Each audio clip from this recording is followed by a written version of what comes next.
जम्मा 10 देखि 15 लाख क्यास ब्याङ्कमा राख्नु भएको छ। अब टेन्सन नलिनुहोस् है, 10 देखि 15 लाख क्यास बोकेर आउनुहोस्। एउटा टुकुराको लाल पूर्जा तपाईँको नाममा पास गरेर लिएर जानुहोस्।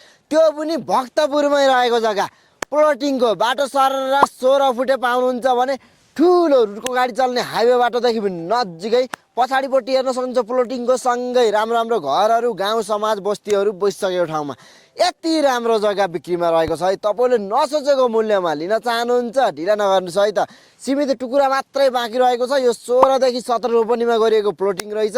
पानी बत्तीको प्रशस्त मात्रामा सुविधा पाउनुहुन्छ भने नजिकै ठुलो 5 स्टार रिसोर्ट पनि रहेको छ भने माथिपट्टि टुरिज्म एरिया, हाइटमा रहेको पुरै भ्यू हेर्न सकिने, बिहानदेखि बेलुकासम्म घाम लाग्ने यो जग्गा तुरुन्तै किनेर घर बनाएर बस्छु भन्दा पनि मिलो, पछि निकै फाइदा खाएर बिक्री गर्छु भन्दा पनि मिलो है।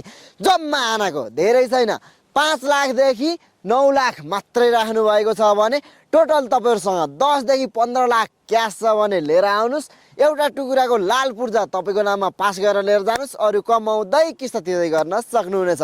अब ढिला नगर्नुहोस्, अगाडिपट्टि हेर्नु न। जग्गाको लागि भनेर म राखिसकेको छु, डाइरेक्ट कन्ट्याक्ट गरेर राम्रोसँग बुझाइ लिन सक्नुहुनेछ। धन्यवाद।